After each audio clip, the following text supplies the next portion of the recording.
আসসালামু আলাইকুম। আজকে আমরা আলোচনা করব হচ্ছে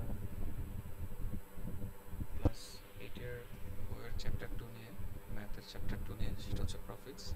তো আমরা নর্মালি জানি প্রফিট বলতে কি। প্রফিট হচ্ছে আমরা ব্যাংকে কিছু টাকা যখন ডিপোজিট করি, তারপর কিছু সময় পরে একটা নির্দিষ্ট টাইম লাইক 2 বছর, 3 বছর, 4 বছর পর হচ্ছে সেটা হচ্ছে একটা প্রফিট আমাদেরকে প্রফিট আকারে দেয়। কেন? হচ্ছে ব্যাংক এটা বিভিন্ন কাজে, বিভিন্ন বিজনেসের জন্য বা ফ্যাক্টরির বিভিন্ন ফ্যাক্টরিতে হচ্ছে ওরা লোন হিসেবে দেয় বা বিভিন্ন কাজে দেয়, যেখান থেকে ওরা যে প্রফিটটা পায় ওটা একটা অংশ যাদের কাছ থেকে টাকাটা ডেপোজিট হিসেবে রাখছে, ওই প্রফিটটা তাদেরকে, মানে যারা ডেপোজিট রাখতেছে, যাদের টাকাটা ইউজ করছে, সেই টাকাটা হচ্ছে একটা প্রফিট আকারে ওদেরকে, যারা ডেপোজিট করলো ওদেরকে দিবে। তো আর লস হচ্ছে আমরা যখন লাইক হচ্ছে কোনো একটা জিনিস যখন আমরা, মানে একটা দোকানদার যখন একটা জিনিস কিনে, কিন্তু এটা অনেক সময় দেখা যায় কি ফার্স্টের দিকে আমাদের মনে করো সিজন যখন শেষ হয়ে যাচ্ছে বা কোনো কারণে হচ্ছে জিনিসটা টাইমলি বিক্রি করতে পারতেছে না, তখন জিনিসটা হচ্ছে একদম বিক্রি না হওয়ার চেয়ে জিনিসটা কম দামে বিক্রি করে দেওয়া হচ্ছে। যখন ঠিক মনে হয় তখন ওরা হচ্ছে লসে আর কি কোনোভাবে যাতে বিক্রি হয়ে যায় জিনিসগুলো, তখন হচ্ছে বিক্রি করে দেয়। তো এই জিনিসটা হচ্ছে আমাদের লস। তো আমরা যদি ম্যাথগুলো দেখি ডিরেক্ট, এখানে প্রথম একটা ম্যাথ আছে যেখানে বললো যে if a shopkeeper buys X at 25 per watt পাহালি and sells at টাকা 56 per 2 watts অথবা পাহালি, how much profit will he make? এর মানে হচ্ছে আমার একটা শপকিপার, সে হচ্ছে 25 টাকায় পার হালি হচ্ছে ডিম বিক্রি করতেছে।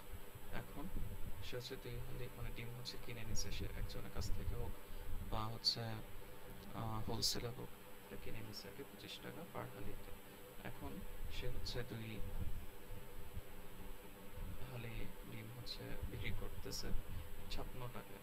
এখন তার কতটুকু প্রফিট হয়েছে?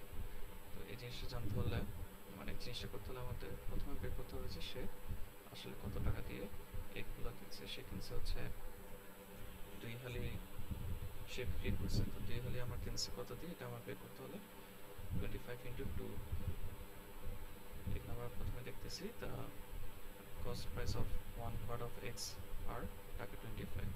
তো এটা হচ্ছে আমরা এখান থেকে 2 হালি বা 2 quarts অফ এক্স এর প্রাইস বের করবো, সেটা হচ্ছে 50 টাকা। এখন আমার সেলিং প্রাইস হচ্ছে 56 2 হালি। তো আমার এখানে প্রফিট তাহলে টোটাল কত হয়? 6 টাকা। এখন আমার এখানে প্রফিট বের হয়ে গেল যে 6 টাকা প্রফিট আমরা বের করলাম। তো 6 টাকা যদি প্রফিট হয়, তো আমার এখানে পার্সেন্টেজ যদি বের করতে হয়, এটা আমার যত দিয়ে সে কিনছে এগুলা, আমার হচ্ছে 2 হালি এক কিনছে যত দিয়ে, সেটা দিয়ে ভাগ দিতে হবে এবং 100 দিয়ে গুণ করে পার্সেন্টেজে বের করতে হবে। মানে যে কোনো জিনিস আমরা যখন পার্সেন্টেজে বের করব, তখন হচ্ছে লাস্টে 100 গুণ করতে হবে। তো এখানের মধ্যে আমার যেটা হলো যে ওর প্রফিট 6 টাকা। 6 টাকা কিসের মধ্যে? 50 টাকা দিয়ে সে কিনছে এক, 50 টাকায় সে কিনছে। যদি টাকায় দেখায়, সে হচ্ছে 6 টাকায় তার প্রফিট হয়েছে, আর 50 টাকা হচ্ছে তার কস্টিং প্রাইস। সে হচ্ছে কিনছে 50 টাকা দিয়ে, 50 টাকায় তার 6 টাকা প্রফিট হয়েছে, সেজন্য 6/50। আর যেহেতু পার্সেন্টেজ আমার পে করতে হবে, তাই × 100, এটা কাটাকাটি করে হয়েছে আমার 12 টাকা, তার মানে 12% তার হচ্ছে প্রফিট হলো। তো এটা হচ্ছে আমার এইভাবে প্রথম এক্সাম্পলটা গেল।